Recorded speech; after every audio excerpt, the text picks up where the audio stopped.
ಆಮೇಲೆ ಕೆಲಸ ಅಂದರೆ 22 ಆದಮೇಲೆ 22ರಿಂದ 32 ಅಂದರೆ ಕೆಲಸಕ್ಕೆ ಶುರು ಆದಮೇಲೆ ಏನಾಗುತ್ತೆ, ಗಳಿಕೆ, ಉಳಿಕೆ, ಹೂಡಿಕೆ. ಸೊ ಹೀಗೆ ಸೂರಬೇಕು ಅಂದರೆ ಮನೆ ಬೇಕು ಅನ್ನೋದು, ರಿಯಲ್ ಎಸ್ಟೇಟ್ ಮೇಲೆ ಹೂಡಿಕೆ ಮಾಡೋದು, term insurance, health insurance, retirement fund. ವಿಮೆ ತಗೋತೀನಿ ಅಂದರೆ ನನಗೆ ಸಾವಿಗೆ ಹತ್ರ ಆದೆ, ನನಗೆ ಸಾವು ಸಮೀಪ ಬಂತು, ಮನಸ್ಸಿನಲ್ಲಿ ಅದು ಬೇರೆಯವ್ರು ಬಿಟ್ಟಿರುತ್ತೆ. ಕರೆಕ್ಟ್. ವಿಲ್ ಅಂತಂದರೆ ನಾನು ಸಾಯೋ ಟೈಮಲ್ಲಿ ಬರೆಯೋದು, ಯಾಕೆ ಇವನು ಇವಾಗಲೇ ಕೇಳ್ತಾನೆ ವಿಲ್ಲು. ಸತ್ಯ. ನಮ್ಮಲ್ಲಿ ಹೆಂಗಾಗಿ ನವಿಲು ಕುಣಿತು ಅಂತ ಕೆಂಬು ತಪ್ಪುಕ್ಕ ತೆರ್ಕೊಳ್ತು ಅಂತಾರಲ್ಲ, ಹಾಗೆ ಅವ್ರು ಯಾರೋ ಮಾಡಿದ್ರು ಅಂತ ನಾವಿಲ್ಲೆಲ್ಲೋ ಸಾಲ ಮಾಡಿ ಐಷಾರಾಮಿ ಮದುವೆಗಳಾಗೋದು, ಐಷಾರಾಮಿ ಕಾರು. ಐಷಾರಾಮಿ ಕಾರ್ ತಗೊಳ್ಳೋದು ತಪ್ಪಲ್ಲ, ಐಷಾರಾಮಿ ಮದುವೆ ಮಾಡ್ಕೊಳ್ಳೋದು ತಪ್ಪಲ್ಲ. ಉಳ್ಳವರು ಮಾಡಿದ್ರು ಅಂತ ಇಲ್ಲದವರು ಕಾಪಿ ಮಾಡ್ತಾರಲ್ಲ, ಅದು ತಪ್ಪು. ಒಂದು ರಿಟೈರ್ಡ್ ಫಂಡು ಯಾವಾಗ ಗೊತ್ತಾ, ಆ ಬೀಜ ಸೀಡ್ ಯಾವಾಗ ಬಿತ್ತಬೇಕು ಅಂದರೆ ನೀವು ಕೆಲಸಕ್ಕೆ ಸೇರಿದ ಮೊದಲನೇ ತಿಂಗಳು. ಆ್ಯಸ್ ಲೋ ಆ್ಯಸ್ 3 ರಿಂದ 5 ಸಾವಿರ ನೀವು ಹೂಡ್ಕೊಂಡು ಬಂದರೆ ಅದು 4 ರಿಂದ 5 ಕೋಟಿ ಆಗಿಬಿಟ್ಟಿರುತ್ತೆ. ಜನ ಏನು ಅನ್ಕೊತಾರೆ ಅಂದರೆ ರಿಟೈರ್ಮೆಂಟ್ ಅಂದರೆ ಕೆಲಸದಿಂದ ಎಲ್ಲ ಮುಕ್ತಿ ಆಗ್ಬಿಟ್ಟು ಯಾವಾಗಲೂ ಗೋವಾ ಬೀಚಲ್ಲಿ ಮಲಗಿರೋದು ಅಂತ.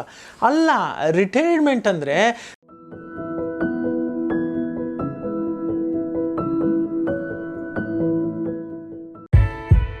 ಹೊಸ ಪುಸ್ತಕ.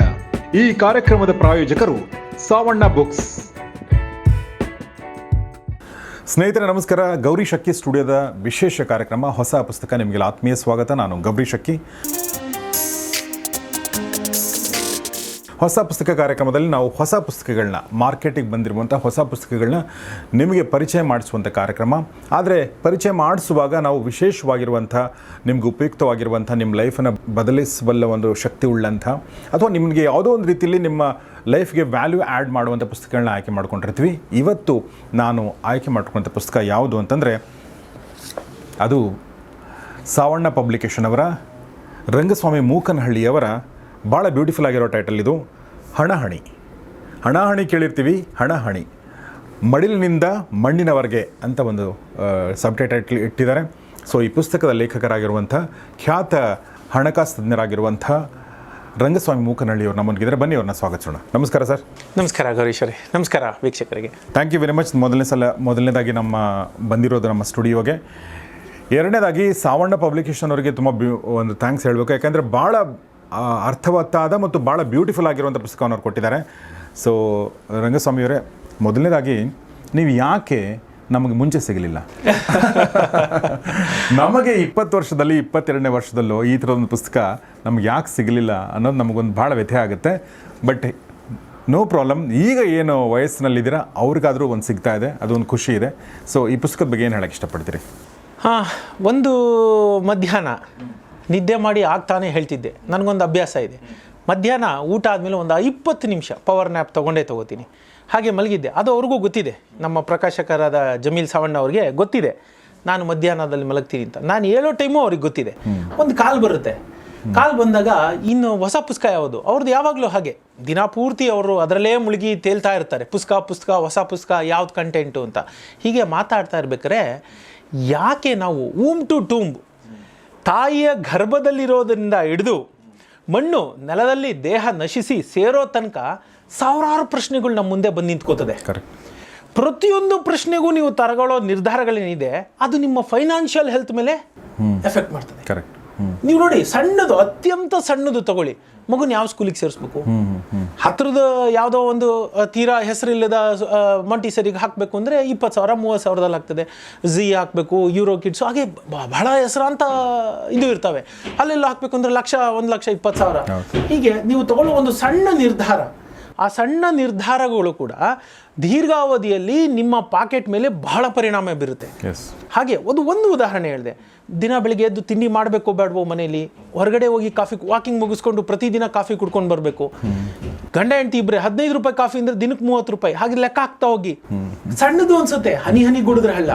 ಹೀಗೆ ನಮ್ಮ ಬದುಕಿನಿಂದ ಹುಟ್ಟೋಕೆ ಮುಂಚೆಯಿಂದ, ಅಂದರೆ ನಾನು ಹುಟ್ಟಿಲ್ಲ, ಆದರೆ ನನ್ನ ಡೆಲಿವರಿ ಎಲ್ಲ ಆಗಬೇಕು ಅಂತ ನನ್ನ ಅಪ್ಪ ಅಮ್ಮ ಯೋಚನೆ ಮಾಡ್ತಿರ್ತಾರೆ. Cloud9 ಮಾಡಿಸ್ಲೋ ಇಲ್ಲ ಯಾವ್ದಾರ ನಾರ್ಮಲ್ ಇದರಲ್ಲಿ ಮಾಡಿಸ್ಲೋ ಆಸ್ಪತ್ರೆಯಲ್ಲಿ. ಹಾಗೆ ಪ್ರತಿಯೊಂದು ನಿರ್ಧಾರಗಳು ಅದು ಫೈನಾನ್ಷಿಯಲ್ ಮೇಲೆ, ನಮ್ಮ ಫೈನಾನ್ಷಿಯಲ್ ಹೆಲ್ತ್ ಮೇಲೆ ಡಿಪೆಂಡ್, ಪರಿಣಾಮ ಬೀರ್ತಾನೆ ಇರುತ್ತೆ. ತಗೊಳ್ಳೋ ಪ್ರತಿಯೊಂದು ನಿರ್ಧಾರನೂ.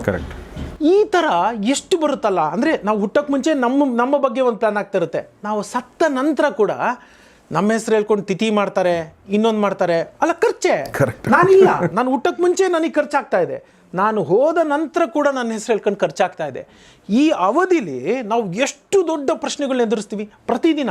ಕೆಲವೊಂದು ಅಂದರೆ ಪ್ರತಿದಿನ 10 100 ಪ್ರಶ್ನೆಗಳಿಗೆ ನಾವು ನಿರ್ಧಾರಗಳನ್ನ ಡಿಸಿಷನ್ಗಳನ್ನ ತಗೋತಾ ಇರ್ತೀವಿ. ಆ ಸಣ್ಣ ಪ್ರತಿಯೊಂದೂ ನಮ್ಮ ಫೈನಾನ್ಷಿಯಲ್ ಹೆಲ್ತ್ ಮೇಲೆ ಪರೋಕ್ಷವಾಗಿ ಅಪರೋಕ್ಷವಾಗಿ ಪರಿಣಾಮ ಬೀರ್ತಾನೆ ಇರುತ್ತೆ. ಆದರೆ ಈ ದೀರ್ಘಾವಧಿಯಲ್ಲಿ ಹುಟ್ಟಿದಾಗಿನಿಂದ ಸಾಯುವ ತನಕ ಈ ಅವಧಿಯಲ್ಲಿ ಅತ್ಯಂತ ಪ್ರಮುಖವಾದಂಥ ಯಾವ್ಯಾವ ಅಂಶಗಳಿದೆ ಆ ಅಂಶಗಳನ್ನು ತಗೊಂಡು ಒಂದಷ್ಟು ಬರೆದ್ರೆ ಹೇಳಿದ್ರೆ ಅದಕ್ಕೆ ಒಂದು ಉದಾಹರಣೆಗಳ ಸಹಿತ ನೋಡಿ. ನಾವು ಒಂದು ಸನ್ನಿವೇಶ ಇದನ್ನ ಈ ರೀತಿ ಮಾಡಿದಿದ್ರೆ ನಮ್ಮ ಬದುಕು ಹೀಗಾಗಿರೋದು. ಸನ್ನಿವೇಶ 2 ಅಂದ್ರೆ ಕೇವಲ 2 ಸನ್ನಿವೇಶ ಆದ್ರೆ ಸಾಕ ಬದುಕು ಅಂದ್ರೆ ಇಲ್ಲಿ ಸಾಧ್ಯತೆಗಳ ಆಯಾಮ ಏನಿದೆ ನೋಡಿ, ಅದು ಬಹಳ ದೊಡ್ಡದು. ಏನ್ ಬೇಕಾದ್ರೂ ಆಗ್ಬೋದು. ವಿಜ್ಞಾನದಲ್ಲಿ ಮಾತ್ರ 2+2 ಗಣಿತದಲ್ಲಿ 4 ಅಂತ ಹೇಳ್ತೀರಾ.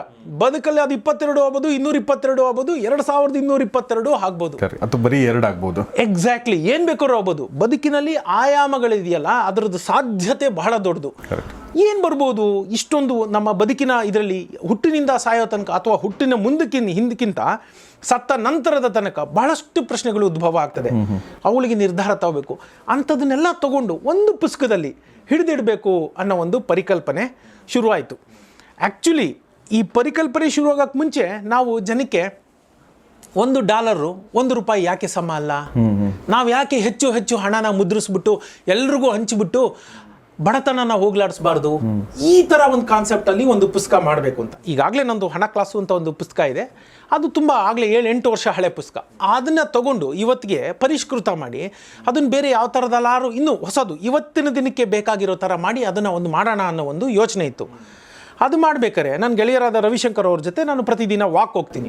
ವಾಕ್ ಹೋಗುವಾಗ ಅವ್ರು ಹೇಳಿದ್ರು, ಯಾಕೆ ಚರ್ವಣ ಮತ್ತದೇ ಕೊಡ್ತೀರಿ, ಹೊಸದು ಕೊಡೋದಕ್ಕೆ ಎಷ್ಟೊಂದು ಸಾಧ್ಯತೆಗಳಿದೆ. ನೀವೇ ಯಾವಾಗಲೂ ಹೇಳ್ತಿರ್ತೀರಾ ಸಾಧ್ಯತೆಗಳ ಆಯಾಮ ಏನಿದೆ ಅದು ಬಹಳ ದೊಡ್ಡದು, ಏನು ಬೇಕಾದ್ರೂ ಆಗ್ಬೋದು ಬದುಕಿನಲ್ಲಿ ಅಲ್ವಾ. ಹಾಗಿದ್ದಾಗ ಯಾಕೆ ಹೊಸ ಚಿಂತನೆ ಮಾಡಬಾರ್ದು ಅಂದಾಗ ನಮಗೆ ವಾಕಲ್ಲಿ ಹುಟ್ಟಿದಂಥ ಥಾಟ್, ಹೌದಲ್ವಾ, ನಾವು ಹುಟ್ಟಕ್ಕೆ ಮುಂಚೆಯಿಂದ ಯಾರೋ ನಮಗೆ ಪ್ಲ್ಯಾನ್ ಮಾಡ್ತಿರ್ತಾರೆ, ಖರ್ಚು ಮಾಡ್ತಿರ್ತಾರೆ. ನಾನು ಸತ್ತ ನಂತರನೂ ಅಯ್ಯೋ ನನ್ನ ಹೆಸರು ಹೇಳ್ಕೊಂಡು ಒಂದಷ್ಟು ಲಕ್ಷ ಖರ್ಚು ಮಾಡ್ತಿರ್ತಾರೆ. ಈ ಮಧ್ಯದಲ್ಲಿ ಯಾತಕ್ಕೆ ಈ ಪುಸ್ತಕ ಬರೆಯೋಕ್ಕೆ ಇನ್ನೊಂದು ಪ್ರೇರಣೆ ಏನಂದರೆ, ನೀವು ಒಂದು ಕೆಟ್ಟ ನಿರ್ಧಾರ ನಿಮ್ಮದು 5-10 ವರ್ಷ ಜೀವನ ತಿಂದುಬಿಡುತ್ತೆ. ಒಂದು 50 ಲಕ್ಷ, ಕೋಟಿ, 10 ಲಕ್ಷ, ಅದು ಅವ್ರವ್ರು ಆನೆಗೆ ಆನೆ ಬಾರ, ಇರುವೆ ಬಾರ. ಹಣ ಕೆಲವೊಮ್ಮೆ 2 ಲಕ್ಷ ನುಕ್ಸಾನ್ ಮಾಡ್ಕೊಂಡಿರ್ತಾರೆ, ಅದು ಅವ್ರದ್ದು 5 ವರ್ಷ ತಿಂದ್ಬಿಡ್ಬೋದು. ಕೆಲವರು ಕೋಟಿ ಮಾಡ್ಕೋತಾರೆ, ಅವ್ರಿಗೇನು ಆಗದೆ ಇರ್ಬೋದು. ಹಾಗೆ ಒಬ್ಬೊಬ್ರು ಭಾರ ಅವ್ರವ್ರ ಭಾರ ಅವ್ರವ್ರಿಗೆ. ಒಂದು ಸಣ್ಣ ತಪ್ಪು ನಿರ್ಧಾರ ನಿಮ್ಮದು ಆ ಪ್ರೈಮ್ ಏಜ್ ಏನಿರುತ್ತಲ್ಲ ಅದ್ರ 5-10 ವರ್ಷ ತಿನ್ನೋ ಸಾಧ್ಯತೆಗಳಿರುತ್ತೆ. ಹಾಗಾಗಿ ಇದು ಒಂದು ಕಿವಿ ಮಾತು ಥರ. ನಂದಿಷ್ಟೇ, ಅದು ಯಾರೋ ಒಬ್ಬ ತಮ್ಮನಿಗೆ ಅಣ್ಣ ಹೇಳ್ದಂಗೆ, ಅಪ್ಪ ಅಮ್ಮ ಗದ್ರಿ ಮಗುಗೆ ಹೇಳ್ದಂಗೆ ನೀವು ಬರೆದಿದ್ದೀರಲ್ಲಿ. ಹಣಹಣಿಯ ನಿಮ್ಮ ದೀರ್ಘ ಬದುಕಿನಲ್ಲಿ ಈ ಪುಸ್ತಕ ಒಬ್ಬ ಸಂಗಾತಿಯಂತೆ, ಗೆಳೆಯನಂತೆ, ಚೂರು ಗದರಿ ಹೇಳುವ ಹೆತ್ತವರಂತೆ, ಸೋತು ಸಾಕಪ್ಪ ಎನ್ನಿಸಿದಾಗ ಸಮಾಲೋಚಕನಂತೆ ಜೊತೆಯಾಗುತ್ತದೆ ಎಂಬ ನಂಬಿಕೆ ನನ್ನದು. ನಿಮ್ಮ ಹಣಕಾಸು ಆರೋಗ್ಯ ಹಸಿರಾಗಿರಲಿ, ಶುಭವಾಗಲಿ. ಬಹಳ ಬ್ಯೂಟಿಫುಲ್ ಆಗಿದೆ. ಆಮೇಲೆ ಅದರ ಉದ್ದೇಶನೂ ಹಾಗೇ ಇದೆ, ಅದರ ಧೋರಣೆ ಕಂಪ್ಲೀಟ್ ಹಾಗೇ ಇದೆ. ಯಾಕೆ ಅಂತ ನಾನು ನಿಮಗೆ ಒಂದು ಎಕ್ಸಾಂಪಲ್ ಕೊಡ್ತೀನಿ. ಇದರಲ್ಲಿ ಏನು ನಾವು ಈಗ ಓಮ್ ಟು ಟೂಮ್ ಅಂತ ಏನು ಹೇಳಿದರು, ಮುಖ್ಯವಾಗಿ ನಮಗೆ ಫೈನಾನ್ಷಿಯಲ್ ನಿರ್ಧಾರಗಳನ್ನು ಯಾವಾಗ ತೊಗೊಳಕ್ಕೆ ಶುರು ಮಾಡ್ತೀವಿ ಅನ್ನೋದನ್ನು ಇಟ್ಕೊಂಡು ಪರಿವಿಡಿನ ಸುಮ್ಮನೆ ಗಮನಿಸಿದ್ರೆ ಗೊತ್ತಾಗುತ್ತೆ ಎಂಥ ಅದ್ಭುತವಾದ ಲೆಸನ್ಗಳನ್ನ ಹೇಳಿದ್ದಾರೆ ಅಂತೇಳಿ. ಫಾರ್ ಎಕ್ಸಾಂಪಲ್, ಈಗ ವಿದ್ಯಾರ್ಥಿ ದೆಸೆಯಲ್ಲಿ ಪಾಕೆಟ್ ಮನಿ ಕೊಡಬೇಕಾ ಬೇಡ ಮಗನಿಗೆ, ದ್ವಿಚಕ್ರ ವಾಹನ ಕೊಡಿಸ್ಬೇಕಾ ಬೇಡವಾ, ಯಾವ ಕೋರ್ಸ್ ಸೇರಿಸ್ಬೇಕು, ಉನ್ನತ ವ್ಯಾಸಂಗ ಅಥವಾ ಕೆಲಸ, ಎಜುಕೇಷನ್ ಲೋನ್, ಇಲ್ಲಿಂದ ಶುರು ಆಗಿ ಆಮೇಲೆ ಕೆಲಸ ಅಂದರೆ 22 ಆದಮೇಲೆ 22ರಿಂದ 32 ಅಂದರೆ ಕೆಲಸಕ್ಕೆ ಶುರು ಆದಮೇಲೆ ಏನಾಗುತ್ತೆ, ಗಳಿಕೆ, ಉಳಿಕೆ, ಹೂಡಿಕೆ. ಸೊ ಹೀಗೆ ಸೂರಬೇಕು ಅಂದರೆ ಮನೆ ಬೇಕು ಅನ್ನೋದು, ರಿಯಲ್ ಎಸ್ಟೇಟ್ ಮೇಲೆ ಹೂಡಿಕೆ ಮಾಡೋದು, ಸಾಂಪ್ರದಾಯಿಕ ಹೂಡಿಕೆ, ಅಸಾಂಪ್ರದಾಯಿಕ ಹೂಡಿಕೆ. ಆಮೇಲೆ 32ರಿಂದ 42 ಯಾವ ರೀತಿಯ ಮದುವೆ ಆಗಬೇಕು, term insurance, health insurance, retirement fund. 32ರಲ್ಲಿ ಯೋಚನೆ ಮಾಡಲ್ಲ ಹುಡುಗರು, ಬಟ್ ಮಾಡಬೇಕಾಗುತ್ತೆ. ಆ್ಯಕ್ಚುಲಿ ಭಾಳ ತಪ್ಪು ಮಾಡದೇ ಇರೋದು. ಯಾಕಂದ್ರೆ ಆ ಚಕ್ರಬಡ್ಡಿ ಶಕ್ತಿನ ನೀವು ದುಡಿಸ್ಕೊಳ್ಳೋಕ್ಕೆ ಒಂದಷ್ಟು ಟೈಮ್ ಕೊಡಬೇಕಲ್ಲ. ನಿಮ್ಮ ಹತ್ರ ಒಂದು 20ರಿಂದ 25 ಅಥವಾ 30 ವರ್ಷ ನಿಮ್ಮದು ಅಂತ ಇದ್ರೆ ನೀವು ಮೊದಲೇ ಆರಂಭ ಮಾಡಿದ್ರೆ ಬದುಕು ಅತ್ಯುತ್ತಮವಾಗಿರುತ್ತೆ. ಸ್ವಲ್ಪ ಅರ್ಲಿ ಪ್ಲಾನ್ ಮಾಡಬೇಕಷ್ಟೇ. ಬ್ಯೂಟಿಫುಲ್. ನೋಡಿ, ಎಮರ್ಜೆನ್ಸಿ ಫಂಡು, ಇರುವ ಕೆಲಸ ಬಿಟ್ಟು ಹೊಸ ಕೆಲಸಕ್ಕೆ ಸೇರಬೇಕು ಅನ್ನೋ ನಿರ್ಧಾರ ಸರಿಯೇ ತಪ್ಪೇ, 40ಕ್ಕೆ ನಿವೃತ್ತನಾಗುವ ನಿರ್ಧಾರ ಸರಿಯೇ, ವಿದೇಶದಲ್ಲಿ ಕೆಲಸ ಮಾಡೋ ಅವಕಾಶ ಬಂದರೆ ಏನು ಮಾಡಲಿ, ಪೋಷಕರ ನಿರ್ವಹಣೆ ನಮ್ಮದೇ ಹೊಣೆ, ಗೋಲ್ಡ್ ಕೊಳ್ಳಬೇಕೆ ಅಥವಾ ಗೋಲ್ಡ್ ಬಾಂಡ್ ಕೊಳ್ಳಬೇಕೆ, ಪ್ರವಾಸಕ್ಕೆ ಖರ್ಚು ಮಾಡುವ ಹಣ ದುಂದು ವೆಚ್ಚವೇ. ಹೀಗೆ ಸರ್ ರಂಗಸ್ವಾಮಿಯವರು ಎಷ್ಟು ಬ್ಯೂಟಿಫುಲ್ಲಾಗಿ ಬರೆದಿದ್ದಾರೆ ಅಂತ ಎಲ್ಲ ಹೇಳ್ಬಿಡ್ತೀನಿ. 42ರಿಂದ 52 ಯೌವನದ ಮುಪ್ಪು. ಭಾಳ ಚೆನ್ನಾಗಿದೆ ಇದು. ಯೌವನದ ಮುಪ್ಪು ಅಂದರೆ ಯೌವನ ಮುಗಿತಾ ಇದೆ ಅಂತ. ಕೆಲಸ ಬಿಟ್ಟು ಹೊಸ ಉದ್ದಿಮೆ ಮಾಡುವ ತವಕವೇ, ಅದು ಸರಿಯೇ? ಫೋರ್ಸ್ ರಿಟೈರ್ಮೆಂಟ್ ನಿಭಾಯಿಸೋದು ಹೇಗೆ? ಆರೋಗ್ಯ ಕೈ ಕೊಡುವ ಸಮಯ, ಸ್ಟ್ರೆಸ್ ಮ್ಯಾನೇಜ್ಮೆಂಟ್, ಮಕ್ಕಳ ವ್ಯಾಪಾರಕ್ಕೆ ಸಾಹಸಕ್ಕೆ ಬಂಡವಾಳ ನೀಡೋದು ಎಷ್ಟು ಸರಿ? ಮದುವೆ ಮುಂಜು ಇತರೆ ಸಮಾರಂಭಗಳ ಖರ್ಚಿಗೆ ಇರಲಿ ಬಜೆಟ್. ಇದು 52ಕ್ಕೆ. ಆಮೇಲೆ 52ರಿಂದ 60 ನಿಧಾನವೇ ಸಂಪತ್ತು. ವಾಲಂಟರಿ ರಿಟೈರ್ಮೆಂಟ್ ತೆಗೆದುಕೊಳ್ಳುವ ಆಸೆ, ಮುಂದೇನು? ಪಿಂಚಣಿ ಸಾಲದು, ಬೇರೆ ದಾರಿ ಏನು? ಈ ವಯಸ್ಸಿನಲ್ಲೂ ಹೂಡಿಕೆ ಮಾಡಬೇಕಾ? ಈ ಸಂಗಾತಿಯ ಸಾಂಗತ್ಯ ಮರೆಯಾದರೆ ಮುಂದೇನು? ಭಾಳ ಬ್ಯೂಟಿಫುಲ್. ಇರುವ ಹಣವನ್ನು ಖರ್ಚು ಮಾಡುವುದು, ಉಳಿಸಿ ಹೋಗುವುದು. 60ರಿಂದ ಬದುಕಿರುವವರೆಗೆ ಬದುಕು. ರಿಟೈರ್ಮೆಂಟ್ ಹೋಮಲ್ಲಿರಬೇಕಾ ಅಥವಾ ಮಕ್ಕಳ ಮನೆ? ರಿವರ್ಸ್ ಮಾರ್ಟ್ಗೇಜ್ ಎನ್ನುವ ವರದಾನ. ವಿಲ್ ಅಥವಾ ನಾಮಿನೇಷನ್ ಮಾಡುವುದರಲ್ಲಿ ತಡ ಯಾಕೆ? ಬದುಕು ಸಂಖ್ಯಾಶಾಸ್ತ್ರ, ಅದರ ಮೇಲಿನ ಹಿಡಿತವೇ ಬದುಕಿಗೆ ಹಿತ. ಸಾವಿನ ನಂತರದ ಬದುಕನ್ನು ಪ್ಲ್ಯಾನ್ ಮಾಡ್ಬೋದು. ಓ ಮೈ ಗಾಡ್. ಹೌದು, ನಾನು ಹೇಳಿದ್ನಲ್ಲ, ನಾವು ಹುಟ್ಟಕ್ಕೆ ಮುಂಚೆ ಯಾರೋ ನಮಗೆ ಮಾಡಿರ್ತಾರೆ, ಆದರೆ ನಮ್ಮ ಸಾವನ್ನ ಇದು ಈಗಾಗಲೇ ನೀವು ಪಾಶ್ಚಾತ್ಯ ದೇಶಗಳಲ್ಲಿ ನೋಡ್ಬೋದು. ಯಾಕಂದರೆ ಪಾಶ್ಚಾತ್ಯ ದೇಶಗಳಲ್ಲಿ ಏನಾಗುತ್ತೆ, ಒಬ್ಬ ವ್ಯಕ್ತಿ ಸತ್ತ ಅಂತಂದರೆ ಸುಮ್ಮನೆ ಇಲ್ಲ, ಅಲ್ಲಿ ಮಿನಿಮಮ್ $15,000-20,000 ಖರ್ಚಾಗ್ತದೆ. ಅವ್ರನ್ನ ಇಡ್ಲಿಕ್ಕೆ ಅಂತ ಒಂದು ಬಾಕ್ಸ್ ಮಾಡ್ತಾರಲ್ಲ, ಆ ಬಾಕ್ಸೇ ಮಿನಿಮಮ್ ಸ್ಟಾರ್ಟ್ ಆಗೋದೇ $3,000-4,000 ಇರುತ್ತೆ. ಹಾಗಾಗಿ ಅದು ಖರ್ಚು. ಅವರು ಅದಕ್ಕೆ ಕೂಡ ಫಂಡ್ ಕ್ರಿಯೇಟ್ ಮಾಡಿ, ನಂದು ಹಿಂಗೆ ಆಗಬೇಕು, ಇಷ್ಟು ಜನನ ಕರೆದಿರಬೇಕು, ಈ ರೀತಿ ಮಾತಾಡಬೇಕು ಅಂತ ಕನಸು ಕಟ್ಕೊಂಡು ಅದನ್ನು ಕೂಡ ವಿಲ್ಲಲ್ಲಿ ಬರೆದಿಟ್ಟು ಹೋಗ್ತಾರೆ. ನನಗೆ ಇಲ್ಲೂ ಒಬ್ಬರು ವ್ಯಕ್ತಿ ಗೊತ್ತಿದ್ದಾರೆ, ಬಹಳ ಹೆಮ್ಮೆ ಅನಿಸುತ್ತೆ ಅಂಥವ್ರ ಜೊತೆ ಮಾತಾಡೋಕ್ಕೆ. ಯಾಕಂದರೆ ಬದುಕಿದ್ದಾಗಲೇ ತಮ್ಮ ಸಾವು ಹೀಗಿರಬೇಕು ಅಂತ ಕನಸು ಕಾಣ್ತಾರೆ. ಸಾವಿನ ನಂತರ ನನ್ನ ಬದುಕು ಹೀಗಿರಬೇಕು, ಜನ ನನ್ನನ್ನು ಹೀಗೆ ಜ್ಞಾಪಿಸ್ಕೋಬೇಕು, ನೆನಪಲ್ಲೇ ಇಟ್ಕೋಬೇಕು, ಅಳಬಾರ್ದು. ಹೋಗೋರು ಹೋಗಾಯಿತು. ಒಂದು ಜೀವನ ನೀವು ತುಂಬ ಜೀವನ ನಡೆಸಿದ್ರೆ, ಸಂಪೂರ್ಣವಾದ ಪರಿಪೂರ್ಣವಾದ ಜೀವನ ನಡೆಸಿ ಆತ್ಮ ನಿಮ್ಮ ಖುಷಿಯಾಗಿ ಬದುಕಿ ಹೋಗೋವಾಗ ಅದನ್ನು ಕೂಡ ನೀವು ಪ್ಲಾನ್ ಮಾಡ್ಬೋದು. ಅದು ಕೂಡ ಅಲ್ಲಿ ನಾನು ನಿಮ್ಮ ಒಂದು ಫೇಸ್ಬುಕ್ಕಲ್ಲಿ ಒಂದು ಆರ್ಟಿಕಲ್ ಓದಿದಾಗ ನಾನು ನಿಮ್ಗೆ ಮೆಸೇಜ್ ಕೂಡ ಮಾಡಿದ್ದೆ. ಅಂದರೆ ಪ್ರತಿಯೊಂದನ್ನು ಪ್ಲ್ಯಾನ್ ಮಾಡ್ಬೋದು ಅಂತ. ನಿಮ್ಮ ಖುಷಿಯನ್ನು ಕೂಡ ಪ್ಲ್ಯಾನ್ ಮಾಡ್ಬೋದು, ನೀವು ಕಂಪ್ಲೀಟ್ ಬದುಕನ್ನು ಪ್ಲ್ಯಾನ್ ಮಾಡ್ಬೋದು ಅಂತ. ನಾವು ಆ ಪ್ಲ್ಯಾನಿಂಗಲ್ಲಿ ನಮಗೆ ಆ ನಂಬಿಕೆ ಕಡಿಮೆ. ನಾವು ಇವತ್ತಿಂದಷ್ಟೇ ಯೋಚನೆ ಮಾಡ್ತೀವಿ, ನಾಳೆ ನಾಡಿದ್ದು ಒಂದು ವರ್ಷದ ನಂತರ ಯಾರು ಏನು ಪ್ಲ್ಯಾನ್ ಮಾಡಲ್ಲ. ನಾವಲ್ಲಿ ಏನಿದ್ರು ಒಂದು ವಾರದಷ್ಟೇ ಪ್ಲ್ಯಾನ್ ಮಾಡ್ತೀವಿ. ಅಲ್ಲದೆ ಒಂದು ಹೇಳ್ಬಿಡ್ತೀನಿ ನೋಡಿ, ಹೆಂಗಾಯಿತು ಅಂತಂದರೆ, ಯಾಕೆಂದರೆ ಅದು ನಾನು ತಪ್ಪು ಅಂತ ಹೇಳೋಕ್ಕಾಗಲ್ಲ, ಅದು ಭಾರತದ ಅಸ್ಮಿತೆ. ನಾವಿರೋದೇ ಹೀಗೆ, ನಾವು ಜನ. ಒಂದು ಉದಾಹರಣೆ, ಈಗಲೂ ನೀವು ನೋಡಿ, ನಮ್ಮಲ್ಲಿ ಇನ್ಶೂರೆನ್ಸ್ ಪೆನಿಟ್ರೇಷನ್ ಎಷ್ಟಿದೆ ನೋಡಿ, ಅತ್ಯಂತ ಕಡಿಮೆ. ಜೀವ ವಿಮೆ ಅನ್ನೋದು 4% ಇಲ್ಲ. ಲೈಫ್ ಇನ್ಶೂರೆನ್ಸ್ ಬರೀ 4% ಅಷ್ಟೇ. ಇನ್ಶೂರೆನ್ಸ್ ಅಂತಂದ್ರೆ ನಿಮಗೆ ಎಲ್ಲ 30% ಬರ್ತದೆ. ಇನ್ಶೂರೆನ್ಸ್ ಅಂದ್ರೆ ವೆಹಿಕಲ್ ಇನ್ಶೂರೆನ್ಸು, ಥೆಫ್ಟು, ನಿಮ್ಮದು ಮನೆ, ಎಲ್ಲವೂ ಇನ್ಶೂರೆನ್ಸು ಬಂದ್ಬಿಡುತ್ತೆ. ಅರ್ಬನ್ನಲ್ಲಿ 30-38 ತನಕ ಇದೆ ಇಂಥದ್ದು ಟೋಟಲ್ ಓವರ್ ಆಲ್. ನೀವು ಹಳ್ಳಿ ಗಾಡಿಗೆ ಬಂದರೆ 7-8-10% ಇದ್ರೆ ಹೆಚ್ಚದು. ಯಾತಕ್ಕೆ ಹೀಗಾಗುತ್ತೆ? ಅದು ಜೀವ ವಿಮೆ ಅಂದರೆ ಇನ್ನೂ ನಮ್ಮಲ್ಲಿ ಈಗ ಸ್ವಲ್ಪ ಬದಲಾಗ್ತಾ ಇದೆ. ಅದು ಏನಂದರೆ, ವಿಮೆ ತಗೋತೀನಿ ಅಂದರೆ ನನಗೆ ಸಾವಿಗೆ ಹತ್ರ ಆದೆ, ನನಗೆ ಸಾವು ಸಮೀಪ ಬಂತು, ಮನಸ್ಸಿನಲ್ಲಿ ಅದು ಬೇರೆಯವ್ರು ಬಿಟ್ಟಿರುತ್ತೆ.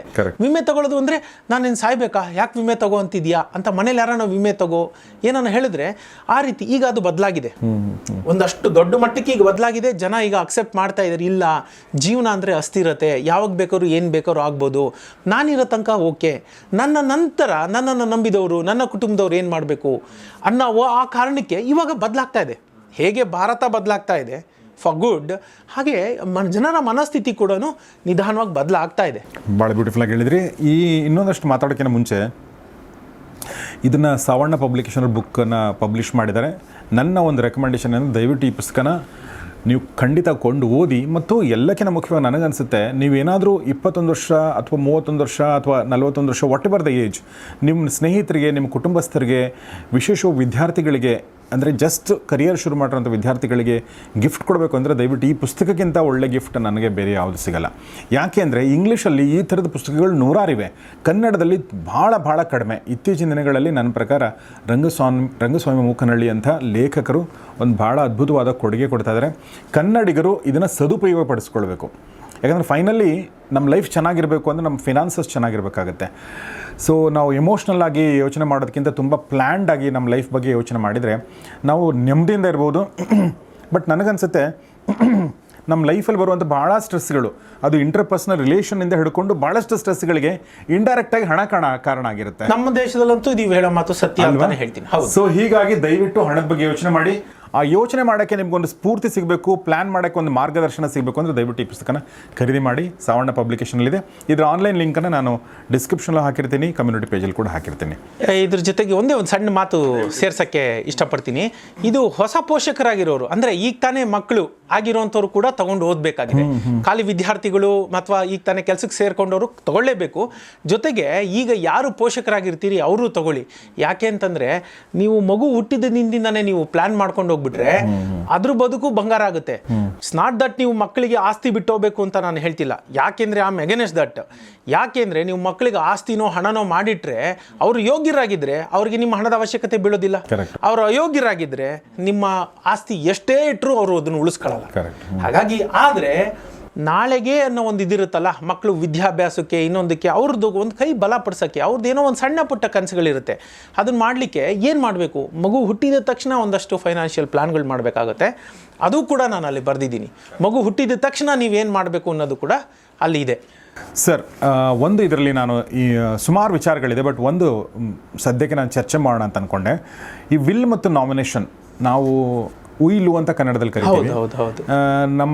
ನನಗೆ ನೆನಪಿರೋ ಹಾಗೆ ನಮ್ಮ ಮನೆಗಳಲ್ಲಿ ಇಡೀ ನಾನು ಒಂದು ಇಷ್ಟು ವರ್ಷಗಳ ಕಾಲ ನಾನು ಎಲ್ಲ ನೆಂಟರಿಷ್ಟರ ಮನೆ ಅಲ್ಲಿ ಯಾರೊಬ್ಬರು ಕೂಡ ನಾಮಿನೇಷನ್ ಬಗ್ಗೆ ಆಗಲಿ ವಿಲ್ ಬಗ್ಗೆ ಆಗಲಿ ಮಾತಾಡಿದ್ದನ್ನು ನಾನಂತೂ ನೋಡಿಲ್ಲ. ಅದೇ ನಾನು ಈಗ ತಾನೇ ಒಂದು ಹೇಳಿದೆ ಇನ್ಶೂರೆನ್ಸ್ ಬಗ್ಗೆ. ಹಾಗೆ ಉಯಿಲ್ ಬಗ್ಗೆನೂ, ಅಂದರೆ ವಿಲ್ ಬಗ್ಗೆ, ನಾಮಿನೇಷನ್ ಬಗ್ಗೆ ಕೂಡ ನಮ್ಮಲ್ಲಿ ಒಂದು ದೊಡ್ಡ ಒಂದು ಇದು ಏನಂತಾರೆ ಪೂರ್ವಾಗ್ರಹ ನಮ್ಮಲ್ಲಿ ಮನೆ ಮಾಡಿದೆ. ನಮ್ಮದು ಭಾರತೀಯ ನಮ್ಮ ಸಮಾಜ ಇರೋದೇ ಹಾಗೆ. ನಾನು ತಿರ್ಗಾ ತಪ್ಪು ಅಂತ ಹೇಳ್ತಾ ಇಲ್ಲ, ನಾವು ಬದಲಾಗಬೇಕು ಅಂತ ಹೇಳ್ತಾ ಇದ್ದೀನಿ ಅಷ್ಟೇ. ಏನಂತಂದರೆ ನಾಮಿನೇಷನ್ ಅಂದರೆ ಇನ್ನೇನಿಲ್ಲ. ನೀವು ಏನೋ ಒಂದು ಹಣ ಬ್ಯಾಂಕಲ್ಲಿ ಇಟ್ಟಿದ್ದೀರಿ, ಹೀಗೆ 10 ಇರುತ್ತೆ, ಒಂದಲ್ಲ ಎರಡಲ್ಲ. ಒಂದು ಸಣ್ಣದೊಂದು ಉದಾಹರಣೆ ತೊಗೊಂಡೆ, ಬ್ಯಾಂಕಲ್ಲಿ FD ಏನು ಇಟ್ಟಿರ್ತೀರಿ, 1 ಲಕ್ಷ 2 ಲಕ್ಷ 10 ಲಕ್ಷ, ಅಲ್ಲಿ ನಾಮಿನೇಷನ್ ಅಂತ ಇರುತ್ತೆ. ಅಕಸ್ಮಾತ್ ನಿಮ್ಗೇನಾನ ಆದರೆ ಆ ಹಣ ಆಟೋಮೆಟಿಕ್ಕಾಗಿ ಯಾರು ನಾಮಿನಿ ಅಂತ ನೀವು ಮಾಡಿರ್ತೀರಿ ಅವ್ರಿಗೆ ಹೋಗ್ತದೆ.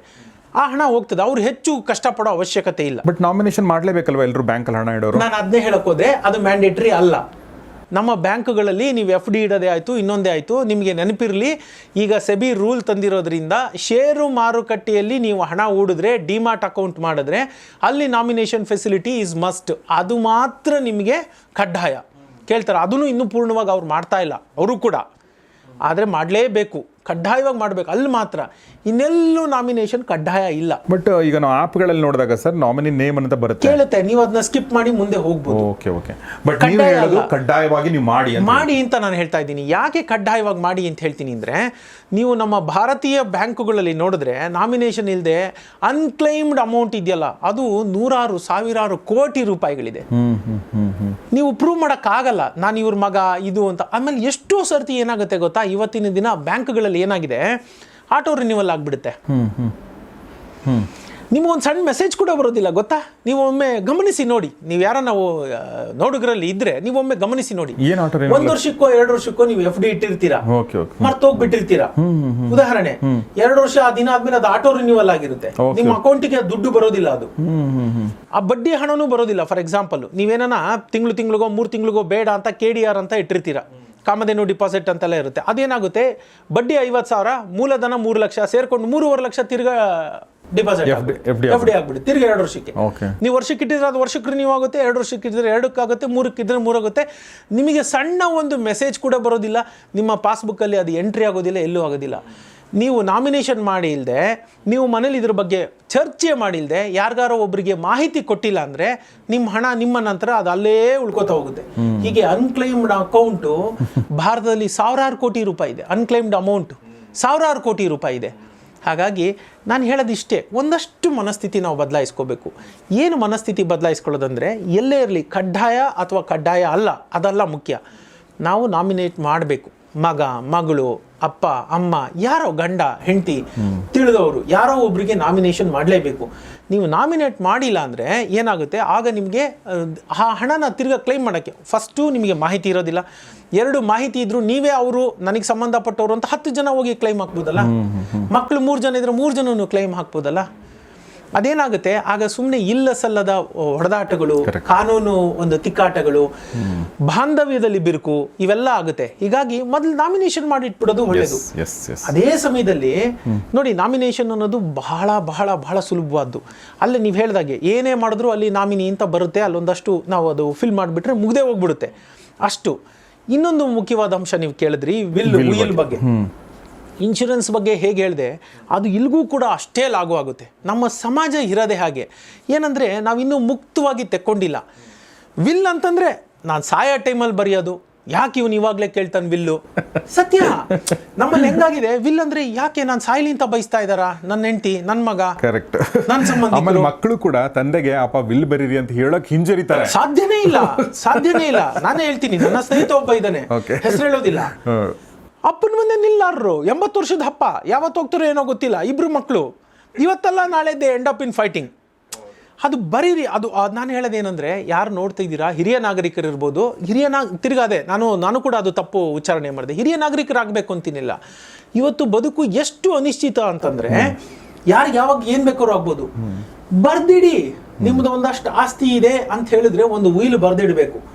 ಆಮೇಲೆ ಅಯ್ಯೋ ನಾನು ಬರ್ದಿಟ್ಬಿಟ್ಟೆ, ಏನಿಲ್ಲ, ಅದನ್ನ ಯಾವ ಟೈಮಲ್ಲಿ ಬೇಕಾದ್ರೂ ನೀವು ಚೇಂಜ್ ಮಾಡಬಹುದು, ಉಯಿಲ್ನ ಬದಲಾಯಿಸಬಹುದು. ನೀವೀಗ ಇವತ್ತು ಬರ್ದಿದ್ದೀರಾ, ಇನ್ನೂ 10 ವರ್ಷ ನೀವೇನು ಬದುಕಿ ಆರಾಮಾಗೇ ಇದ್ದೀರಾ ಅಂದಾಗ 10 ವರ್ಷ ಮೇಲೆ ಚೇಂಜ್ ಮಾಡಬೇಕು. ಎಕ್ಸಾಕ್ಟ್ಲಿ. ಮಗನ್ ಕೊಡೋ ಬದಲು ಮಗಳು ಕೊಡಬೇಕು ಅನ್ಸುತ್ತೆ, ಅಥವಾ ಇಬ್ರಿಗೂ ಅರ್ಧ ಕೊಡಬೇಕು ಅನ್ಸುತ್ತೆ. ನಿಮ್ಮ ಇಚ್ಛೆ ಸ್ವಯಾರ್ಜಿತ ಆಗಿದ್ರೆ ನಿಮ್ಗೆ ಹೇಗೆ ಬೇಕೋ ಆ ರೀತಿ ಉಯಿಲ್ನ ನೀವು ಬರ್ದಿಡಬಹುದು. ಆಮೇಲೆ ನಿಮಗೆ ಬೇಡ ಅಂದ್ರೆ ನಾಳೆ ದಿನ ನಿಮ್ಗೆ ಏನೋ ಬದಲಾಗುತ್ತೆ, ಎಲ್ಲ ನಾನು NGO ಬರೀತೀನಿ, ಬರೀರಿ. ನಿಮ್ಗೆ ಅದೆಲ್ಲ ಸಾಧ್ಯತೆಗಳು ಬಹಳ ಇದೆ, ಅದನ್ನು ಮಾಡ್ತಾ ಹೋಗ್ಬೋದು. ಆಮೇಲೆ ಇನ್ನೊಂದೇನೆಂದರೆ, ಜನಕ್ಕೆ ವಿಲ್ ಮಾಡಿಸೋದು ಅಂದರೆ ಅಯ್ಯೋ ಹೆಡ್ಡೇಕು, ತಿರ್ಗಾ ಲಾಯರ್ ಹತ್ರ ಹೋಗು, ಅದನ್ನು ರಿಜಿಸ್ಟ್ರ್ ಮಾಡಿಸ್ಬೇಕು, ಖರ್ಚು. ಹೌದು ನೋಡಿ, ನಾನೊಂದು ಹೇಳ್ತೀನಿ, ನೀವು ವಿಲ್ನ ಆ ರೀತಿ ಮಾಡಿ ಪ್ರೊಫೆಷನಲಿ ಮಾಡಿ ರಿಜಿಸ್ಟ್ರ್ ಮಾಡಿಟ್ರೆ ಅದಕ್ಕೆ ಅತ್ಯಂತ ಹೆಚ್ಚು ಬೆಲೆ. ಖಂಡಿತ ಅದರಲ್ಲಿ ಯಾರು ಡಿಸ್ಪ್ಯೂಟ್ ಮಾಡೋಕ್ಕೆ ಆಗೋದಿಲ್ಲ. ಆದರೆ ನೀವು ಕೈಯಲ್ಲಿ ಬರೆದಿಟ್ಟ ಪತ್ರ, ನಿಮ್ಮ ಹಸ್ತಾಕ್ಷರ ಇರೋದು ಕೂಡ ವ್ಯಾಲಿಡ್ಡೇ. ಪ್ರತಿಯೊಂದು ವ್ಯಾಲಿಡ್ಡೇ. ಇವತ್ತೇನಿಲ್ಲ, ಯಾವುದೋ ಒಂದು ಟೈಪ್ ಮಾಡ್ತೀರಾ ನೀವೇ, ನಿಮ್ಮ ಮನೆ ಕಂಪ್ಯೂಟರ್ ಕೂತ್ಕೊಂಡು ಮಾಡಿಬಿಟ್ಟು ಸೈನ್ ಮಾಡಿಟ್ಟಿರ್ತೀರಾ, ಅದು ಕೂಡ ಏನೂ ಇಲ್ಲ ಅನ್ನೋಕ್ಕಿಂತ something is better than nothing ಅಂತ. ಏನೂ ಇಲ್ಲ ಅನ್ನೋದಕ್ಕಿಂತ ಏನೋ ಇದೆ ಅನ್ನೋದು ಬಹಳ ಪ್ರಾಮುಖ್ಯತೆ ಪಡ್ಕೊಳ್ಳುತ್ತೆ. ಹಾಗಾಗಿ ಉಯಿಲು ಮಾಡಬೇಕು. ಯಾಕೆ ಮಾಡಬೇಕು ಅಂದರೆ, ನಮ್ಮನ್ನು ನಂಬಿಕೊಂಡವರು ಕಾನೂನಿನ ತಿಕ್ಕಾಟದಲ್ಲಿ ಸಿಲುಕಿ ನೋವು ಅನುಭವಿಸಬಾರ್ದು ಅಂತಿದ್ರೆ ಅದನ್ನ ಮಾಡಿಡಬೇಕು. ಅದನ್ನು ಕೂಡ ನಾನು ದೀರ್ಘವಾಗಿ ಅದರಲ್ಲಿ ಬರೆದಿದ್ದೀನಿ. ಮಾಡಬೇಕಾಗುತ್ತೆ, ಉಯಿಲ್ ಮಾಡಬೇಕು. ಆಮೇಲೆ ಮತ್ತೊಮ್ಮೆ ಅದನ್ನೇ ಉಚ್ಚಾರಣೆ ಮಾಡ್ತೀನಿ, ಉಯಿಲ್ ಮಾಡಬೇಕು ಅಂದರೆ 60 ಮೇಲಾಗಿರಬೇಕು, ಸಾಯೋ ವಯಸ್ಸು ಬಂದಿರಬೇಕು ಅನ್ನೋ ಒಂದು ತಪ್ಪು ತಿಳುವಳಿಕೆಯಿಂದ ನಾವೆಲ್ಲರೂ ಹೊರಗಡೆ ಬರಬೇಕಾಗಿದೆ. ಆದಷ್ಟು ಬೇಗ ಉಯಿಲ್ ಮಾಡಿ ಇಡಬೇಕಾಗಿದೆ. ಸರಿ, ಫೋಟೋ ತೆಗೆದಿದ್ದು ಯಾರು ನಿಮ್ಮದು? ಇವರ ಗಣೇಶ್ ಭಾರದ್ವಾಜ್ ಅಂತ ಭಾಳ ಬ್ಯೂಟಿಫುಲ್ ಫೋಟೋ ತೆಗೆದಿದ್ದಾರೆ. ಸೊ ಸರ್, ನಾನು ಈ ಪುಸ್ತಕದ ಬಗ್ಗೆ ಇದನ್ನು ನೀವು ಅರ್ಪಣೆ ಮಾಡಿರೋದು ನಿಮ್ಮ ಗುರುಗಳು CA ಮಾಧವಮೂರ್ತಿ. ಹೌದು. ಯಾರು ಸರ್ ಅವರು? ಹೇಳ್ಬೋದು ಅವರು. ಅದು ಒಂದು ಸಣ್ಣ ಕಥೆನೇ ಇದೆ. ನಾನು ಫೇಸ್ಬುಕ್ಕಲ್ಲಿ ನನ್ನ ಓದುಗರಿಗೆ ಗೊತ್ತೇ ಇರುತ್ತೆ ನಾನು ಈಗ ಹೇಳೋ ಕತೆ ಏನಂತಂದರೆ, ನನಗೆ ತುಂಬ ಒಂದು ಕೀಳಿರಿಮೆ ಇತ್ತು. ನಾನು ಯಾವುದೇ ವ್ಯಕ್ತಿನ ಕಣ್ಣಲ್ಲಿ ಕಣ್ಣಿಟ್ಟು ನೋಡೋಕ್ಕಾಗ್ತಿರ್ಲಿಲ್ಲ ನನಗೆ. ಐ ವಾಸ್ ವೇಯಿಂಗ್ 134, 134, 136 kg ಇದ್ದೆ. ಯಾವ ವಯಸ್ಸಲ್ಲಿ? 21ನೇ ವಯಸ್ಸಿನಲ್ಲಿ, 19, 18, 16ರಿಂದ ನಾನು ಮೊದಲಿಂದನೂ ದಪ್ಪನೇ ಇದ್ದಿದ್ದು. ಸೊ ಹಾಗಾಗಿ ಅದೊಂದು ಕೀಳಿರಿಮೆ ಇತ್ತು. ಮನೆಗೆ ಯಾರನ್ನ ಬರ್ತಾರೆ ಅಂತಂದರೆ ಅವ್ರನ್ನ ತಿರ್ಗಿ ನಾನು ಹೆಂಗೆ ಕನ್ಫ್ರಂಟ್ ಮಾಡೋದು, ಕಣ್ಣಲ್ಲಿ ಕಣ್ಣಿಟ್ಟು ನೋಡೋದು ಹೇಗೆ ಅಂತ ಓಡೋಗ್ಬಿಡ್ತಾ ಇದ್ದೆ. ಫೈನಲ್ BCom ಆಗಿದೆ, ನಂದು ರಿಸಲ್ಟ್ ಇನ್ನೂ ಬಂದಿರಲಿಲ್ಲ. ರಿಸಲ್ಟ್ ಬರೋಕ್ಕೆ ಇನ್ನೂ 2 ತಿಂಗಳಾಯಿತು, 2 ದಿನ ಏನೋ ಇತ್ತು. ನನ್ನ ಜೀವನ ಎಲ್ಲ ಹಾಗೆ ಆಗಿದೆ. ನಾನು ಯಾವತ್ತೂ ರಜಾ ಅಂತ ಕೂತವನೇ ಇಲ್ಲ, ಯಾವಾಗಲೂ ಕೆಲಸ ಮಾಡ್ತಾನೆ. ಬೆಂಗಳೂರಲ್ಲಿ ನಮ್ಮ ಮನೆಗೆ ಇವ್ರು ಬಂದರು. ಆಗ ನನ್ನಪ್ಪ ಶ್ರೀವುಡ್ ಇಂಡಸ್ಟ್ರೀಸ್ ಅಂತ ಹೇಳಿ ಒಂದು ಇಂಡಸ್ಟ್ರಿ ನಡೆಸ್ತಾ ಇದ್ರು. ಅವರು ಲಕ್ಕಿ ಡಿಪ್ ಹಾಕಿದ್ರು. ಅದೊಂದಷ್ಟು ಜನಕ್ಕೆ ಯಾರು ಬರುತ್ತೆ ಅವ್ರು ನೆಕ್ಸ್ಟ್ ಹಣ ಕಟ್ಟೋಂಗಿಲ್ಲ. ಸೊ ಇವ್ರಿಗೆ ಅದು ಲಕ್ಕಿ ಡಿಪ್ಪು ಬಂದಿತ್ತು ಮಾಧವಮೂರ್ತಿ ಅವ್ರಿಗೆ. He happens to be my relative. ಅವರು ಅದಕ್ಕೋಸ್ಕರ ಅಲ್ಲಿ ಬಂದಿದ್ದರು. ಏನೋ ಒಂದು ಡ್ರೆಸ್ಸಿಂಗ್ ಟೇಬಲ್ಲು ಅದು ಇದು ಏನೋ ಮಾಡಿಸ್ಕೋಬೇಕು ಅನ್ನೋದು ನೋಡಲಿಕ್ಕೆ ಅಂತ ಅಪ್ಪನ ಫ್ಯಾಕ್ಟ್ರಿಗೆ ಬಂದವರು ನಮ್ಮ ಮನೆಗೂ ಬಂದಿದ್ದರು. ನನಗೆ ಮಾಹಿತಿ ಇಲ್ಲ, ಅವಾಗಿನ್ನೂ ಮೊಬೈಲ್ ಎಲ್ಲ ಇಲ್ವಲ್ಲ. ಅಚಾನಕ್ಕಾಗಿ ಬಂದ್ಬಿಟ್ರು. ಅವ್ರು ಬರ್ತಾರೆ ಅಂತ ಗೊತ್ತಿದ್ರೆ ನಾನು ಓಡೋಗ್ಬಿಟ್ಟಿರ್ತಿದ್ದೆ, ನಾನಾಗಿರ್ತಿರ್ಲಿಲ್ವೋ ಏನೋ. ಕರೆಕ್ಟ್. ಅವ್ರು ನಂಗೆ ಸಿಕ್ಕಿದ್ರು.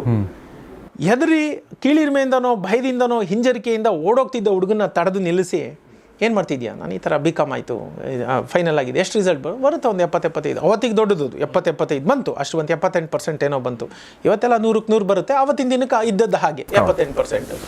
ಸೊ 400ಕ್ಕೆ ಐ ಗಾಟ್ ಅರೌಂಡ್ HEC ಅಂತಿತ್ತು, ಅದರಲ್ಲಿ ತುಂಬ ಆಯಿತು. ಯಾವುದೋ ಒಂದು ಸಬ್ಜೆಕ್ಟಲ್ಲಿ 80-90 ಬಂತು. ಇವತ್ತಿನ ದೀಪಿಕಾ ಪಡುಕೋಣೆ ಅವರ ತಂದೆ ಅವತ್ತು ನನಗೆ 400 ರೂಪಾಯಿ ಕ್ಯಾಶ್ ಪ್ರೈಸ್ ಕೂಡ ಕೊಟ್ಟರು. ಪ್ರಕಾಶ್ ಪಡುಕೋಣೆ ಅವರು ಕೊಟ್ಟು ನನಗೆ ಸನ್ಮಾನ ಮಾಡಿದ್ರು ಅವತ್ತಿನ ದಿನಕ್ಕೆ. ಇರಲಿ, ಅದಕ್ಕಿಂತ ಮುಂಚೆ ಬರ್ತೀನಿ. ಸೊ ಇವರು ನನಗೆ ಹಿಡಿದು ನಿಲ್ಲಿಸಿದ್ರು. ಏನಾಯಿತು ಫೈನಲ್ ಎಷ್ಟು ಬರುತ್ತೆ? ಒಂದು 78% ಬರುತ್ತೆ ಅಂತ ಹೇಳಿದೆ. ಹಾಗೆ ಯಾಕಯ್ಯ ಇಲ್ಲಿದ್ಯಾ, ಬಾ CA ಮಾಡು ನೀನು, ನಮ್ಮ ಆಫೀಸಿಗೆ ಬಾ ಅಂತ ಅವರು ನನಗೆ ಆಫರ್ ಮಾಡಿದ್ರು. 2 ದಿನ ನಾನು ರಜಾ ತೊಗೊಂಡಿದ್ದು. 3rd ಡೇ ನಾನು ಅಲ್ಲಿ ಹೋದರೆ ಇವರು ನಮ್ಮ ಹತ್ರ ದುಡ್ಡಿಲ್ಲ. ಅವತ್ತು ಬಡತನದ ದಿನಗಳು, ರೂಪಾಯಿಗೂ ತಿನ್ಕಾಟ ಬೇರೆ. ಅವತ್ತಿನ ದಿನ ಏನಾಯಿತು, ಇವರು ಹೋದಾಗ ಹಿಂಗೇನೆ ನೀನು ಚಪ್ಪಲಿ ಇದಾಕೊಂಬಂದ್ಬಿಟ್ಟಿದ್ಯಾ, ಶೂ ತಗೋ ಅಂಥೇಳಿ ಒಂದು 200 ರೂಪಾಯಿ ಕೊಟ್ಟರು. ಅದು ನನಗೆ ಮರೆಯಲಾಗದ ದಿನಗಳು ಅವೆಲ್ಲ. ಎಲ್ಲರೂ ಅಲ್ಲಿ ಇಲ್ಲಿ ಹೋಗಿ ಬಂದರೆ ಕನ್ವೆಯನ್ಸ್ ಅಂತ 30 ರೂಪಾಯಿ 50 ರೂಪಾಯಿ ಕೊಡೋರು. ಜೋಬಲ್ಲಿ ಒಂದು 200 ರೂಪಾಯಿ ಇಟ್ಬಿಟ್ಟು ನಾರಂಗ್ ತಗೋ, ಒಂದೇ ಟೆಕ್ಸ್ಟ್ ಬುಕ್ ಓದಬೇಡ, ಇನ್ನೊಂದೆರಡು ಯಾವುದೋ ಒಂದು ತಗೋ ಅಂತ, ಯಾವುದೋ ಆ ಥರ ಹೆಸರು ಹೇಳಿ ಈ ಬುಕ್ ತೊಗೊಂಡು ರೆಫರ್ ಮಾಡು. ಅವ್ರಿಗೆ ಆಗಲೇ ಅವರು ಆಗಿದ್ದವರಲ್ಲ, ನೀವು ಇದು ಮಾಡು ಅದು ಮಾಡು, ಆ ಪುಸ್ತಕ ತಗೋ, ಇದನ್ನು ರೆಫರ್ ಮಾಡು ಅಂತ ಹೇಳೋದು. ಆ ಪುಸ್ತಕಕ್ಕೆ ಅವ್ರಿಗೆ ಗೊತ್ತು ನಂತರ ದುಡ್ಡಿಲ್ಲ ಅಂತ ಕೊಡೋದು ಮಾಡ್ತಿದ್ರು. ಎಲ್ಲದಕ್ಕಿಂತ ಪ್ರಮುಖವಾಗಿ ಒಂದು ವಿಷಯ ಹೇಳಬೇಕು. ಫಸ್ಟ್ ತಿಂಗಳು ನಂದು ಸ್ಟೈಫಂಡು 300 ರೂಪಾಯಿ. ನಮ್ಮದು 2nd ಫ್ಲೋರು. ಫಸ್ಟ್ ಫ್ಲೋರಲ್ಲಿ ಕರ್ನಾಟಕ ಬ್ಯಾಂಕು, ಇಲ್ಲೇ ಆರ್ ವಿ ರೋಡು, ನಮ್ಮದು ಮಿನರ್ವಾ ಸರ್ಕಲಲ್ಲಿ ಆಫೀಸು. ಫಸ್ಟ್ ಫ್ಲೋರಲ್ಲಿ ಇದಿದೆ, ಏನು ಹೇಳ್ತಾರೆ, ಕರ್ನಾಟಕ ಬ್ಯಾಂಕ್ ಕರ್ಕೊಂಡೋದ್ರು. ಅಕೌಂಟ್ ಓಪನ್ ಮಾಡಿಸಿ 300 ರೂಪಾಯಲ್ಲಿ 200 ರೂಪಾಯಿ ಅಲ್ಲ ಹಾಕಿ 100 ರೂಪಾಯಿ RD ಓಪನ್ ಮಾಡಿಸಿದ್ರು. ಅಂದರೆ ನನ್ನ ಪ್ರಥಮ ಅರ್ನಿಂಗಿನ 33.33% ಸೇವಿಂಗ್ ಶುರುವಾಗಿದ್ದು ನಂದು ಅವಾಗ 1995ರಲ್ಲಿ. ನನ್ನ ಮೊದಲ ಅರ್ನಿಂಗ್ 300 ರೂಪಾಯಲ್ಲಿ 33.33% 100 ರೂಪಾಯಿ ನಾನು ಸೇವ್ ಮಾಡ್ಕೊಂಬಂದೆ. ನಾನು ಬದುಕಿನಲ್ಲಿ ಸಾಲ ಅನ್ನೋ ಪದನೇ ಇಲ್ಲ. ಯಾಕಾಯಿತು ಅಂದರೆ ಅದು ಬುನಾದಿ ಹಾಕೊಟ್ಟಿದ್ದು. ನಂದಲ್ಲ 300 ರೂಪಾಯಿ, ನಂದು 200. ನಿಮ್ಗೆ 200 ಆಗಿದ್ರೆ ನೀವು ಅಷ್ಟರಲ್ಲೇ ಬದುಕ್ತಿದ್ರಿ. ನೀವೇನಾಗುತ್ತೆ, ಜನ ಇದೇ ಮಾಡೋದು ನೋಡಿ, ಹಣ ಬಂದಂಗೆ ಜೀವನ ಶೈಲಿನ ಬದಲು ಮಾಡ್ಕೊಂಡ್ಬಿಡ್ತಾರೆ. ಫ್ಯಾನ್ಸಿ ಕಾರ್ಗಳು, ಫ್ಯಾನ್ಸಿ ಲೈಫ್ ಸ್ಟೈಲು ಮಾಡಿ ಬೇಡ ಅನ್ನಲ್ಲ, ಎಲ್ಲವನ್ನೂ ಮೀರಿ. ಈಗ ಮೊನ್ನೆ ನೋಡಿ ಅಂಬಾನಿ ಏನೋ 100 ಮಿಲಿಯನ್ ಖರ್ಚು ಮಾಡ್ದ ಅಂತಾರೆ. That is not even 1% of his network. ಆತ ಮಾಡ್ತಾನೆ, ಆತನಿಗೆ ಇವತ್ತು ಆ ಯೋಗ್ಯತೆ ಗಳಿಸ್ಕೊಂಡಿದ್ದಾನೆ. ನಾವೇನು ಮಾಡ್ತೀವಿ, ನವಿಲು ಕುಣಿತು ಅಂತ ಕೆಂಬು ತಪ್ಪುಕ್ಕ ತೆರ್ಕೊಳ್ತು ಅಂತಾರಲ್ಲ, ಹಾಗೆ ಅವ್ರು ಯಾರೋ ಮಾಡಿದ್ರು ಅಂತ ನಾವಿಲ್ಲೆಲ್ಲೋ ಸಾಲ ಮಾಡಿ ಐಷಾರಾಮಿ ಮದುವೆಗಳಾಗೋದು. ಐಷಾರಾಮಿ ಕಾರ್ ತಗೊಳ್ಳೋದು ತಪ್ಪಲ್ಲ, ಐಷಾರಾಮಿ ಮದುವೆ ಮಾಡ್ಕೊಳ್ಳೋದು ತಪ್ಪಲ್ಲ. ಉಳ್ಳವರು ಮಾಡಿದ್ರು ಅಂತ ಇಲ್ಲದವರು ಕಾಪಿ ಮಾಡ್ತಾರಲ್ಲ, ಅದು ತಪ್ಪು. ಯಾಕೆ ಅವನು ಹಣವಂತನೇ ಆಗಲ್ಲ ಅಂದರೆ, ಬರೋಕ್ ಮುಂಚೆ ಫೇಕ್ ರಿಚ್ ಅಂತಾರೆ. ಈಗ ನೋಡಿ, ನಾನು ಈ ಮಾತುಗಳನ್ನ ಯಾರನ್ನ BMW ಅಥವಾ ಔದಿ ಇನ್ನೊಂದು ಕಾರ್ ಇಟ್ಕೊಂಡವರು ಸಾಲ ಮಾಡಿರೋರು ತಪ್ಪು ತಿಳ್ಕೊಬೇಡಿ. ಮುಕ್ಕಾಲು ಜನ ಫೇಕ್. ಹೊರಗಡೆ ಪ್ರಪಂಚಕ್ಕೆ ನಾನು ರಿಚ್ ಅಂತ ತೋರಿಸ್ಕೋಬೇಕು ಅಂತೇಳಿ ಆ ಕಾರ್ಗಳನ್ನ ತಗೊಂಡಿರ್ತಾರೆ. ಮುಕ್ಕಾಲು ಪಾಲು 95 ಅಥವಾ ನಾನು 99 ಅಂತಾನೆ ಹೇಳ್ಬೋದು ಸಾಲದ ಕಾರ್ಗಳೇ ಅವೆಲ್ಲ. ಭಾರತದ ರಸ್ತೆ ಅಂತಲ್ಲ, ಜಗತ್ತಿನ ಯಾವುದೇ ರಸ್ತೆಯಲ್ಲಿ ಓಡಾಡೋ ಕಾರಲ್ಲಿ 90ಕ್ಕೂ ಹೆಚ್ಚು, ನಾನು ಅದನ್ನು ಆತ್ಮವಿಶ್ವಾಸದಿಂದ ಹೇಳಬಲ್ಲೆ, ಎಲ್ಲ ಸಾಲದ ಕಾರ್ಗಳು. ಅವ್ರದ್ದಲ್ಲ, ಅದು ಓನ್ಡ್ ಬೈ ಬ್ಯಾಂಕ್. ತೀರ್ಸೋ ತನಕ ಅದು ಅವ್ರದೇ. ಈ ಕಾರಿನ ಬಗ್ಗೆ ಮತ್ತು ಮನೆ ಬಗ್ಗೆ ನನಗೊಂದು ಪ್ರಶ್ನೆಗಳಿದೆ, ನಾನು ಕೇಳ್ತೀನಿ. ಬಟ್ ಅದಕ್ಕಿಂತ ಮುಂಚೆ ಸರ್, ಒಂದು ನಾನು ನೀವು ಕಾಂಪೌಂಡ್ ಬಗ್ಗೆ, ಪವರ್ ಆಫ್ ಕಾಂಪೌಂಡಿಂಗ್ ಬಗ್ಗೆ ನೀವು ತುಂಬ ಚೆನ್ನಾಗಿ ಹೇಳ್ತಿದ್ರಿ ಸರ್. ಈಗ ನಾವು ಯಾವುದೋ ಒಂದು ಎಕ್ಸಾಂಪಲ್ ಕೊಟ್ಟು ನನಗೆ, ಅಂದರೆ ತುಂಬ ಚಿಕ್ಕ ಅಮೌಂಟಿಂದ ನೀವು ಶುರು ಮಾಡಿಕೊಂಡು, ನೀವು ಹೇಳಿದ್ರಿ ಕೂಡ, ಬಹುಶಃ ನಾವು ಹೀಗೆ ಕ್ಯಾಶುವಲ್ ಮಾತಾಡ್ತಾ ಇರ್ಬೇಕಾದ್ರೆ ನೀವು ಹೇಳ್ತಾ ಇದ್ರಿ, ಈಗ ಒಂದು 15,000, 20,000, 25,000 ಹಾಂ, ಆ ಸಂಬಳ ಇರುತ್ತೆ. ಭಾಳಷ್ಟು ಜನ ಹೊಸಬರಿಗೆ 25, 30, 35 ಇಲ್ಲಿ ಈ ರೇಂಜಲ್ಲಿ ಸಂಬಳ ಇರುತ್ತೆ. 20ರಿಂದ 35 ಅಥವಾ 15ರಿಂದ 35. ಇವರು ಅಂದರೆ ಈಗ ಅವ್ರ ವಯಸ್ಸು ಒಂದು 21, 22, 23, 25 ರೇಂಜಲ್ಲಿ ಇರುತ್ತೆ. ಅಂಥವ್ರಿಗೊಂದು ದಯವಿಟ್ಟು ಒಂದು ಅಡ್ವೈಸ್ ಕೊಡಿ, ಇದರಲ್ಲಿ ಇರುವಂಥದ್ದೇ. ಖಂಡಿತ. ಸನ್ನಿವೇಶ 1, ಸನ್ನಿವೇಶ 2 ಅಂತ ಕೊಟ್ಟಿದ್ದೀರಾ ನೀವು. ಹೌದೌದು. ಅಂದರೆ ನೋಡಿ, ಆ 21, 22ನೇ ವಯಸ್ಸಿನಲ್ಲಿ ನಿಮಗೆ ಜವಾಬ್ದಾರಿಗಳು ಕಡಿಮೆ. ಮೆಜಾರಿಟಿ ಇವತ್ತಿನ ದಿನಗಳಲ್ಲಿ ಅಪ್ಪ ಅಮ್ಮ ಏನು ನಮ್ಮ ಮನೆ ಕಾಂಟ್ರಿಬ್ಯೂಟ್ ಮಾಡು ಅಂತ ಕೇಳಲ್ಲ. ಮಗ ನಮ್ಮನ್ನ ದುಡ್ಡು ಕೇಳ್ದಿದ್ರೆ ಸಾಕು ಅನ್ನೋ ಥರ ಪೇರೆಂಟ್ಸೇ ಇವತ್ತಿನ ಜನಸಂಖ್ಯೆ ತುಂಬ ಇದೆ. ಆ ಥರ ಸಂಖ್ಯೆ ತುಂಬ ಇದೆ. ಈ 21, 22ರಲ್ಲಿ ನ್ಯೂ ಫೌಂಡ್ ಫ್ರೀಡಮ್, ಹೊಸದಾಗಿ ಸಿಕ್ಕ ಸ್ವಾತಂತ್ರ್ಯ. ಏನು ಸ್ವಾತಂತ್ರ್ಯ? ಆರ್ಥಿಕ ಸ್ವಾತಂತ್ರ್ಯ. ಅದೇನಾಗುತ್ತೆ, ಮೆಜಾರಿಟಿ ಜನ, ಕ್ಷಮೆ ಇರಲಿ, ಅದನ್ನು ಮಿಸ್ಯೂಸ್ ಮಾಡ್ಕೋತಾರೆ. ಯಾಕೆ ಮಿಸ್ಯೂಸ್ ಅಂದ್ರೆ ಏನಿಲ್ಲ, ಅವ್ರಿಗೆ ಗೊತ್ತಿಲ್ಲ, ಇರೋದೆಲ್ಲ ಖರ್ಚು ಮಾಡೋದು. Exactly 25,000 package, 3 lakh, 4 lakh, 5 lakh package ಬಂದ್ಬಿಟ್ಟಿರುತ್ತೆ. ಅವ್ರಿಗೆ ಏನಿಲ್ಲ, ಬೇರೆ ಯಾವ ಜವಾಬ್ದಾರಿ ಇಲ್ಲ. ಎಲ್ಲ ಕಟ್ಟಾಗಿ 30, 25, 30 ಸಂಬಳ ಬರ್ತಿರುತ್ತೆ. ಅಪ್ಪ ಕೇಳಲ್ಲ, ಅಮ್ಮ ಕೇಳಲ್ಲ. ಬೈಕ್ ಇರುತ್ತೆ, ಅಪ್ಪ ಕೊಡಿಸಿದ್ದು, ಆ ಬೈಕ್ ಮಾರಿ ಆಗಲೇ ಅವ್ನು ಕಾರ್ ತಗೋಬೇಕು. ಎಸ್ಪೆಷಲಿ ಗಂಡು ಮಕ್ಕಳಿಗೆ ಕಾರಿನ ಹುಚ್ಚು ತಗೋಬೇಕು, ಓಡಾಡಬೇಕು ಅನ್ನೋ ಒಂದು, ಅದು ತಪ್ಪು ಅಂತ ಹೇಳಲ್ಲ, ವಯೋಸಹಜವಾಗಿ ಬರುವಂಥದ್ದು. ಅದನ್ನೇ ನಾನು ಹೇಳಿದ್ದು, ಆ ಕ್ಷಣದ ಒಂದು ಇದನ್ನು ನೀವು ನಿರ್ಧಾರಗಳನ್ನು ನೀವು ಬದಲಾಯಿಸ್ಕೊಂಡಿದ್ದೆ ಆದರೆ ಏನಾಗುತ್ತೆ ಅನ್ನೋದಕ್ಕೆ ನಾನು ಅಲ್ಲಿ ಸನ್ನಿವೇಶ 1, 2 ಅಂತ ಕೊಡ್ತೀನಿ, ಬಹಳಷ್ಟು ಉದಾಹರಣೆ ಕೊಡ್ತಾ ಹೋಗ್ತೀನಿ. ಒಂದು ಉದಾಹರಣೆ ಹೇಳ್ತೀನಿ ನೋಡಿ. ನಾನು 33.33% ಉಳ್ಸೋಕ್ಕಾದರೆ ₹300 ತಗೊಂಡು ಪ್ರತಿಯೊಬ್ಬರಿಗೂ ಉಳ್ಸಕ್ ಆಗುತ್ತೆ. ಸೊ 33% ಮಿನಿಮಮ್ ಉಳಿಸ್ಬೇಕು ಅಂತ ಹೇಳ್ತಾ ಇದ್ದೀನಿ. ನಾನು ಬೇಡ, ಅಷ್ಟು ಬೇಡ ಅಂತ ಹೇಳ್ತೀನಿ. ನಿಮ್ಗೊಂದು 30,000 ಬಂದರೆ 33.33 ಒಂದು 10,000 ನೀವು ಉಳಿಸ್ಕೊಂಡ್ಬಿಟ್ರು ಎಲ್ಲಿಗೆ ಹೋಗುತ್ತೆ ಅನ್ನೋದಕ್ಕೆ ಉದಾಹರಣೆ ಕೇಳ್ತೀನಿ. ನೀವು ಒಂದು 30 ವರ್ಷ ನಿಮ್ದು ರಿಟೈರ್ಡ್ ಫಂಡು ಯಾವಾಗ ಗೊತ್ತಾ, ಆ ಬೀಜ ಸೀಡ್ ಯಾವಾಗ ಬಿತ್ತಬೇಕು ಅಂದರೆ ನೀವು ಕೆಲಸಕ್ಕೆ ಸೇರಿದ ಮೊದಲನೇ ತಿಂಗಳು ನನ್ನ ರಿಟೈರ್ಮೆಂಟ್ಗೆ ಅಂತ ನೀವು ಹಾಕೊಂಡು ಹೋಗ್ಬೇಕು. ಆ್ಯಸ್ ಲೋ ಆ್ಯಸ್ 3,000 to 5,000 ನೀವು ಹೂಡ್ಕೊಂಡು ಬಂದರೆ ಅದು 4 to 5 ಕೋಟಿ ಆಗಿಬಿಟ್ಟಿರುತ್ತೆ. That is the power of compounding. ಅದನ್ನು ನೀವು ಬರೆದಿದ್ದೀರಿ, ನಾನು ಅದನ್ನು ಓದ್ತೀನಿ ಸರ್. ಸನ್ನಿವೇಶ 1 ಮತ್ತು ಸನ್ನಿವೇಶ 2 ಓದ್ತೀನಿ. ಇದನ್ನು ಸ್ಕ್ರೀನ್ಶಾಟ್ ಕೂಡ ಕೊಡ್ತೀನಿ. ಸನ್ನಿವೇಶ 1, ವಯಸ್ಸು 22, ಹೂಡಿಕೆ ವರ್ಷಗಳು 30, ಅಂದರೆ 52 ವರ್ಷ ತನಕ ಅಲ್ವಾ ಸರ್? ಹೌದೌದು, ಕರೆಕ್ಟ್ ಅಲ್ವಾ? 30 years ಮಾಡಬೇಕು. 52 ವರ್ಷ ಅಂತಂದರೆ ಸುಮಾರು ಜನರಿಗೆ ಅನ್ಸ 52 ವರ್ಷ ವಯಸ್ಸಾಗ್ಬಿಟ್ಟಿರುತ್ತೆ ಅಂತ ಅಂದ್ಕೊಂಡ್ರೆ ದಯವಿಟ್ಟು ಅದು ತಪ್ಪು. 52 ವರ್ಷದಲ್ಲಿ ನೀವು ಹೆಂಗಾಗೇ ಇರ್ತೀರಿ. ಇನ್ನೂ ಲೈಫ್ ಎಂಜಾಯ್ ಮಾಡೋದು ತುಂಬ ಇರುತ್ತೆ. ಯಾರಿಗಾದ್ರೂ 52 ವರ್ಷ ಅಂದರೆ ತುಂಬ ವಯಸ್ಸಾದ್ರು ಅಂತ ನೀವು ಯಾರಾದರೂ ಅಂದ್ಕೊಂಡ್ರೆ ಅದು ಹಂಗಲ್ಲ. ಈ ಲೈಫ್ ತುಂಬ ಚೇಂಜ್ ಆಗುತ್ತೆ, ಅದನ್ನು ದಯವಿಟ್ಟು ಗಮನದಲ್ಲಿ ಇಟ್ಕೊಳ್ಳಿ. ಸೊ ವಯಸ್ಸು 22, ಹೂಡಿಕೆ ವರ್ಷಗಳು 30, ಅಂದರೆ 30 ವರ್ಷ ಹೂಡಿಕೆ ಮಾಡುವಂಥದ್ದು. ಎಷ್ಟು ಮಂತ್ಲಿ ಹೂಡಿಕೆ ಮಾಡಬೇಕಾಗಿರೋದು ಹಣ? 15,000. 15%ನಂತೆ 30 ವರ್ಷದಲ್ಲಿ ಅವ್ರು 15,000 ಹೇಳಿದ್ದಾರೆ. ನಿಮಗೆ 22 ವರ್ಷದಲ್ಲಿ 15,000 ಜಾಸ್ತಿ ಅನ್ಸ್ಬೋದು, ಬಟ್ 32 ವರ್ಷದಲ್ಲಿ ಅದು ಕಡಿಮೆ ಅನ್ಸ್ಬೋದು. ತುಂಬಾ ಕಡಿಮೆ ಆಗ್ತಾ ಹೋಗ್ಬೋದು. 52ನೇ ವಯಸ್ಸಿಗೆ 15,000 ದುಡ್ಡೇ ಅಲ್ಲ ಅಂತ ಅನ್ಸ್ಬೋದು ನಿಮಗೆ. ಬಟ್ ಬರೀ 15,000 ನೀವು 30 ವರ್ಷ ನೀವು ಏನಾದರೂ ಹೂಡಿಕೆ ಮಾಡಿದರೆ ನಿಮಗೆ ಸೃಷ್ಟಿಯಾಗುವ ಹಣ ಎಷ್ಟು ಗೊತ್ತಾ? 11 ಕೋಟಿ. 52ನೇ ವರ್ಷಕ್ಕೆ ನಿಮ್ಮ ಹತ್ರ 11 ಕೋಟಿ ಇದೆ ಅಂದರೆ ಲೈಫಲ್ಲಿ ಇನ್ನೇನು ಬೇಕು? ಯೋಚನೆ ಮಾಡಿ, ಅಲ್ಲಿ ನಾವು ಕಟ್ಟಿರೋದು 30 to 35 ಲಕ್ಷ ಕಟ್ಟಿರ್ತೀವಿ ಅಷ್ಟೇ. ಓಕೆ. ನಾವು ಅದನ್ನು ನೀವು ಲೆಕ್ಕ ಹಾಕೊಂಡು ಬಂದರೆ 30 ವರ್ಷ ಅದು 250 ತಿಂಗಳು ಎಷ್ಟಾಗುತ್ತೆ? 240 ತಿಂಗಳಾಗುತ್ತೆ. ಇಂಟು 15 ಮಾಡಿ ನಾವು ಎಷ್ಟು ಕಟ್ಟಿರ್ತೀವಿ? 36 ಲಕ್ಷ, 40 ಲಕ್ಷದೊಳಗಡೆ ಕಟ್ಟಿರ್ತೀವಿ. ಅದು 11.5 ಕೋಟಿ ಆಗುತ್ತೆ. 11.5 ಕೋಟಿ ಆಗಿರುತ್ತೆ. ಇದೇ ನಾನು ಹೇಳೋದೇನೆಂದರೆ, ಈ ತಾಳ್ಮೆ ಮತ್ತು ನಿರಂತರತೆ ಮತ್ತು ಅರ್ಲಿ ಸ್ಟಾರ್ಟ್. ಹೌದು, ಇದು ಕಿಲ್ಲರ್ ಕಾಂಬಿನೇಷನ್. ಬ್ಯೂಟಿಫುಲ್. ಅದಕ್ಕೆ 2ನೇ ಸನ್ನಿವೇಶ ಕೊಟ್ಟಿದ್ದಾರೆ ಸರ್. ವಯಸ್ಸು 22 ಬದಲಾಗಿ ಇಲ್ಲಿ ವಯಸ್ಸು 32 ಕೊಟ್ಟಿದ್ದಾರೆ. ಹೂಡಿಕೆ ವರ್ಷ 20 ವರ್ಷ, ಇನ್ಸ್ಟೆಡ್ ಆಫ್ 30 ಇಲ್ಲಿ 20 ವರ್ಷ ಕೊಟ್ಟಿದ್ದಾರೆ. ಮಾಸಿಕ ಹೂಡಿಕೆ ಸೇಮ್ 15 ವರ್ಷನೇ, 15,000ನೇ. ಸೊ 15%ನಂತೆ ಸೃಷ್ಟಿಯಾಗುವ ಹಣ 2,30,00,000 ಮಾತ್ರ. ಅಂದ್ರೆ ಎಷ್ಟು ಕಡಿಮೆ ಆಗ್ಬಿಡ್ತು. ನೀವು ಯಾತಕ್ಕೆ ಬೇಗ ಶುರು ಮಾಡಬೇಕು ಅಂದ್ರೆ ಆ 10 ವರ್ಷ it works as a magic. ನಾನು ಮೊದಲೇ ಹೇಳಿದೆ, ಲಾಸ್ಟ್ ಟೈಮ್ ಮಾತಾಡ್ತಾನೆ ಹೇಳಿದೆ, ಮೊದಲನೇ ಮನೆಯಲ್ಲಿ 1 ಕಾಳು ಅಕ್ಕಿ, 2ನೇ ಮನೆಯಲ್ಲಿ 2 ಕಾಳು, 3ನೇ ಮನೆಯಲ್ಲಿ 4 ಕಾಳು, 4ನೇ ಮನೆಯಲ್ಲಿ 8 ಕಾಳು, 5ನೇ ಮನೆಯಲ್ಲಿ 16 ಕಾಳು ಇಟ್ಕೊಂಡು ಹೋದಾಗ ನೀವು ಅರ್ಧಕ್ಕೆ ಬರೋ ತನಕ ನಿಮ್ಗೆ ಅದ್ರದ್ದು ಪವರ್ ಗೊತ್ತಾಗದೇ ಇಲ್ಲ. 64 ಮನೆ ಬರೋ ಅಷ್ಟೊತ್ತಿಗೆ ಇಡೀ ರಾಜ್ಯ ಮಾರಿದ್ರು ಆಗಲ್ಲ ಅಕ್ಕಿ ಕಾಳು ಅದನ್ನು ತುಂಬಕ್ಕೆ ಅಂತ. ಇದೇನಾಗುತ್ತೆ ಅದ್ರದ್ದು ಪವರ್ ನೋಡಿ. ಆ ನೆಕ್ಸ್ಟ್ 10 years ನೀವು ಹೂಡಿಕೆ ಮಾಡಿದ್ರೆ 2.5 ಕೋಟಿಯಲ್ಲಿ 11.5 ಕೋಟಿಯಲ್ಲಿ. ಯಾತಕ್ಕೆ ನಾನು ಹೇಳ್ತೀನಿ ಅರ್ಲಿ ಸ್ಟಾರ್ಟ್, ನೀವು ಕೆಲಸಕ್ಕೆ ಸೇರಿದ ದಿನನೇ ಅದನ್ನ ಬೀಜ ಪ್ಲಾಂಟ್ ದಟ್ ಸೀಡ್ ಅಂತ ಹೇಳ್ತೀನಿ ಅಂದ್ರೆ ಇದೇ ಕಾರಣಕ್ಕೆ ನೋಡಿ. ಅದರಲ್ಲಿ ಇನ್ನೂ ಮುಂದುವರೆದು ಹೇಳಿದ್ದಾರೆ, ನಾವು 22 ವರ್ಷದಲ್ಲಿ 11 ಕೋಟಿ ಸೃಷ್ಟಿ ಮಾಡಬೇಕಾದ್ರೆ 30 ವರ್ಷ ಬೇಕಾಯ್ತಲ್ವಾ? ಅದೇ ಥರ ಇಲ್ಲಿ 32 ವರ್ಷದಲ್ಲಿ ನೀವು 11 ಕೋಟಿ ಸೃಷ್ಟಿ ಮಾಡಬೇಕಾದ್ರೆ ನೀವು 15,000 ಅಲ್ಲ 71,000 ಸೇವ್ ಮಾಡಬೇಕಾಗುತ್ತೆ. ಎಕ್ಸಾಕ್ಟ್ಲಿ ಅದೇ ಹಣ ಬೇಕು ಅಂದರೆ ನೋಡಿ ಎಷ್ಟಾಗೋಯ್ತು. ನೀವು 10 ವರ್ಷ ರಿಲ್ಯಾಕ್ಸ್ ಆಗಿಬಿಡ್ತಾರೆ. ನಾನು ಅದನ್ನೇ ಹೇಳೋದು, 32ಕ್ಕೆ ಬರ್ತಾ ಮದುವೆ ಆಗಿಬಿಟ್ಟಿರುತ್ತೆ, ಒಂದು ಮಗು ಬಂದುಬಿಟ್ಟಿರುತ್ತೆ, ನಾಳೆ ಏನು ಅನ್ನೋ ಭವಿಷ್ಯದ ಒಂದು ಭಯ ಆತಂಕ ಅವ್ರನ್ನ ಕಾಡಕ್ಕೆ ಶುರುವಾಗಿರುತ್ತೆ. ಆಗ ಬರ್ತಾರೆ ಏನು ಮಾಡಲಿ ಅಂತ. ನಾನು ಅವ್ರಿಗೆ ತಿಂಗಳಿಗೆ 75,000 ಅಂದರೆ ಅವ್ರಿಗೆ ಸಂಬಳ 1,20,000 1,30,000 ಆಗಿರುತ್ತಾಗ ನೋಡಿ. ನೀವು 25-30 ಇದ್ದಾಗ ಸ್ಟಾರ್ಟ್ ಮಾಡಿದರೆ ನೀವು 1,30,000 ಆಗಿದ್ದಾಗ 15,000 ರೂಪಾಯಿ ಲೆಕ್ಕನೇ ಅಲ್ಲ. ಅದೇ ನಿಮ್ದು 1,25,000 ಸಂಬಳದಲ್ಲಿ 1,25,000 ಸಂಬಳದಲ್ಲಿ 71,000 ನೀವು ತಿಂಗಳು ಕಟ್ಟಿದಾಗ ನಿಮಗೆ ತಿಕ್ಲಾ ಅಂತ ನಾನು ಕೇಳ್ತೀರಾ? ಯಾಕಂದ್ರೆ ಮಗು ಅದ್ರ ಸ್ಕೂಲಿಗೆ ಮಾಡಬೇಕು, ಹೆಂಡತಿ ಖರ್ಚು ಎಷ್ಟು ಖರ್ಚಾಗಿರುತ್ತೆ. ಈ ಅರ್ಲಿ ಇದೆಯಲ್ಲ, ಆ ಏಜ್ ಇದೆಯಲ್ಲ, ಅದನ್ನು ನಾವು ಸಶಕ್ತವಾಗಿ ನಮ್ಮ ಪರವಾಗಿ ದುಡಿಸ್ಕೋಬೇಕು.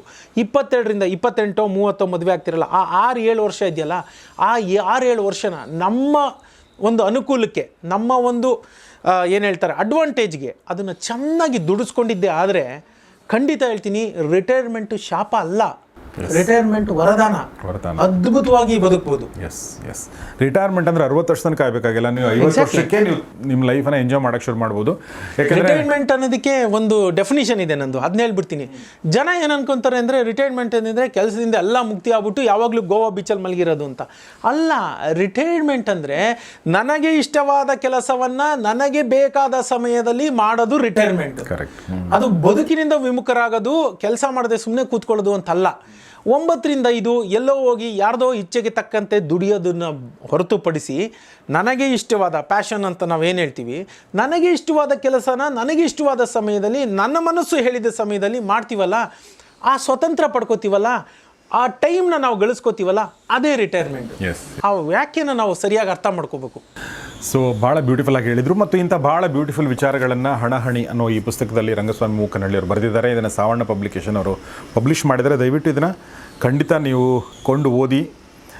ನೋಡಿ, ಇಲ್ಲಿ ಒಂದು ಲಾಸ್ಟ್ ಒಂದು ಮಾತಿದೆ, lose an hour in the morning and you will be all day hunting for it.